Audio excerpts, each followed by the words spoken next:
Broadcasting live from somewhere in the Shadow Realm, this is YuGiOh Duel Links Talk.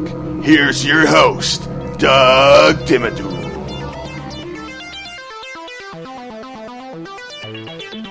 Hey there, and welcome to another episode of YuGiOh Duel Links Talk. Today, we're going to take a look at a 3-star Demotion Deck Build with the Paradox Brothers that adds a nice little twist that can just be absolutely dominant on multiple facets.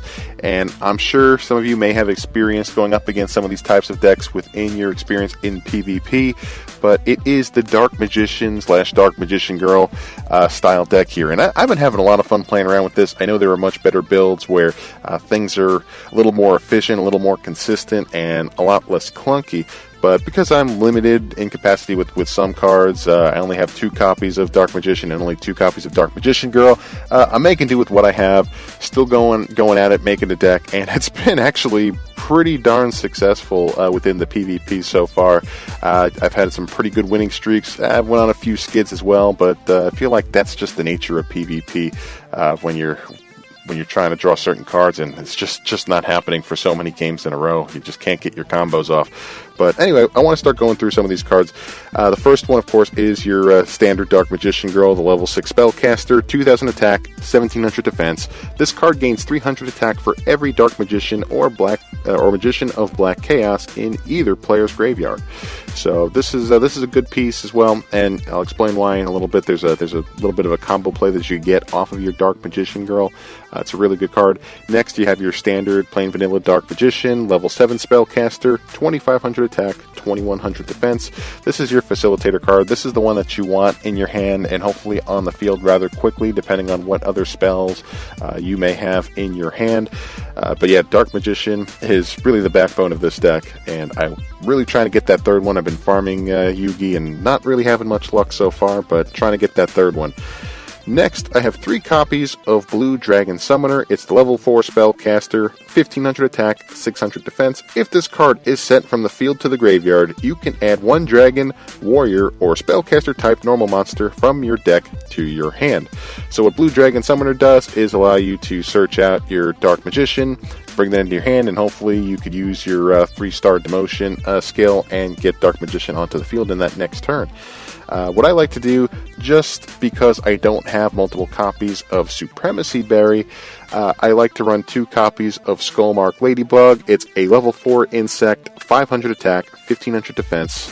When this card is sent to the graveyard, increase your life points by 1,000 points. So, a few combos that I like to use this card for is just either to keep it on the field in defense position and maybe let my opponent run into it and destroy it, and I'll gain 1,000 life points. Or if my opponent keeps it on the field, if they're putting down defense position monsters, I'll have my Skullmark Ladybug on the field and actually use it for Tribute Summon to get my Dark Magician Girl onto the field, still activating its effect to increase my life points by 1,000. So I wouldn't need to tap into my 3-star Demotion. I wouldn't need to tap into that 3-star Demotion skill to get Dark Magician Girl out there. I could just do it the old-fashioned way, Tribute Summon, but also gain 1,000 life points in the process. So I do have 2 copies of that in this deck, and yeah, I mean, it's just right now it's kind of more of a filler since I don't have more copies of Supremacy Berry, but I do have 1. So if you're not aware of what Supremacy Berry does, it's a spell card where if your life points were lower than your opponent's when this card was activated, gain 2,000 life points. If your life points were higher than your opponent's, you take 1,000 damage. So yeah, it's a really good card because once you activate your 3-star Demotion, you deduct your life points by 2,000. So what you'd want to do is then activate your Supremacy Berry and regain those life points right back. So right now, this is the best recovery card in the game, especially for this type of deck. You can farm it out from Tia, and I know I just recently did an episode on that. But with this card, it's just a really, really good card. If you could get 3 of these in this type of deck, I think you'll do much better, and you'll be much more consistent. But anyway, what I also have here is Legion the Fiend Jester. This is a good card that acts similar to your Blue Dragon Summoner, but with Legion the Fiend Jester it's a level 4 spellcaster with 1300 attack and 1500 defense.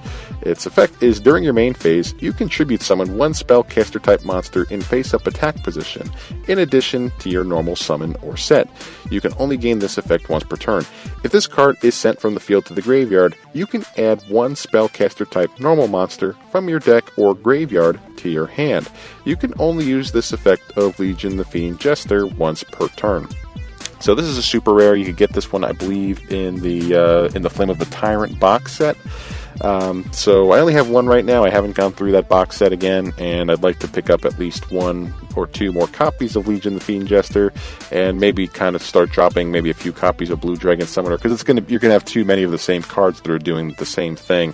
But for this type of deck, Legion the Fiend Jester would be probably the preferred card, because at least it allows you also the opportunity to get what you're looking for out of your graveyard if your opponent destroys one of your Dark Magicians. So yeah, you'd still be able to capitalize on that with your Legion the Fiend Jester. So that's definitely a must-have. And just for the sake of good balance, I have Dunami's Dark Witch, the level 4, 1800 attack, 1050 plain vanilla fairy, just because. I mean, you could throw in whatever other cards you want in this type of deck, but this one's actually helped me out in more situations than not, just because I don't have to rely on my skill to get it on the field, and it's got an 1800 attack, so you can't really go wrong with that. Now, anyway, let's move on to the spell cards here. And this one, the first one I want to talk about, is basically your main piece to get your combo play off with your Dark Magician Girl. And what it is, it's Sage's Stone. It's a super rare that you could farm from Tia Gardner, and it allows you, if you control a face-up Dark Magician Girl, special summon one Dark Magician from your hand or deck. So having multiple copies of this card is great. You could get a good combo off. You could fill your field with Dark Magician Girl and Dark Magician. Maybe if you do this play and you haven't used your normal summon yet for the turn, you could activate your 3-star Demotion and potentially even summon another monster on the field. That maybe you could even have two Dark Magicians, or depending on what your situation is, there's multiple ways you can handle that. But having your Dark Magician Girl and your Sage's Stone, it's just a great combo play, and it's one that I'd like to see in my hand more often than not. And yeah, definitely on my winning streaks, I have seen this card more, and that was a good thing. One card that you have here also is Dark Magic Attack, the spell card that, if you control Dark Magician, destroy all spell and trap cards your opponent controls. So this is the card that, man, it's so nice to see this card when you're going up against a Harpy's Hunting Ground type thing within your first turn. You could summon your Dark Magician on the field, then use this card and really just clean house real quick, and it definitely frustrates those types of decks. Now, the only problem is that I only have one of this card. I believe that it is limited to one right now. I can't remember where this card is acquired, but this card is just an absolute monster of a spell card to have. So yeah, great card to see when you get it. If you don't get it, then that kind of stinks. But anyway, you could run copies of enemy control or something like that in this as well, because what I like to do is use my Blue Dragon Summoner or use my Legion the Fiend Jester, activate my enemy controller, thus sending them to the graveyard. Using my enemy controller's effect, I'll be able to reap the benefits and search out a Dark Magician using things that way. So depending on the situation, it can come in handy really, really well. The next Dark Magician specific card that I have in here is 1,000 Knives. It's a rare spell that you could get from farming. You get from farming Yami Yugi. If you control Dark Magician, target one monster your opponent controls and destroy that target. So this card is just great, and I've had situations where I don't necessarily want to attack into a monster for one reason or another, whether it's your Suijins or even your Yomi ships, anything like that. Use your 1,000 Knives with your Dark Magician on the field and just start destroying the monsters that you don't want to necessarily run into. It is just an outstanding combo. In this deck right now, I actually run 3 copies of it just because it's just great when you get multiple copies in your hand and you have a Dark Magician on the field. You could just start cleaning out your opponent's side of the field real quick and then just attack their life points directly. So yeah, an absolute monster of a card for this type of deck. Just, exclusive for Dark Magician type decks. So great card. I know there's a whole lot else that you could do. There's other combo plays you could get off with different spell and trap cards, But this is just kind of the basic overview of what I've been using. And like I said, I've been having a lot of fun playing with this one. I've been I've just been playing really well with this deck. Yeah, I've had some pretty bad losing streaks with this because it's not the most consistent deck, the way that it's set up right now. But I've seen other versions of this deck that are way more consistent and do really, really well, and quite a few of them made it up to the King of Games level at some point. So if you're working on a deck similar to this, or if you've mastered a really consistent deck build of a Dark Magician or Dark Magician Girl deck, I'd love to see a screenshot of it, or I'd love to hear more about it. Feel free to reach out to me on Twitter at YuGiOh Deck Talk. It's all one word, at YuGiOh Deck Talk. And yeah, I'd love to bring this type of deck up again in a future episode. If this is the kind of thing that you want to see, just let me know. But anyway, that's it for today's episode. Really appreciate you tuning in, and we'll see you next time. Take care.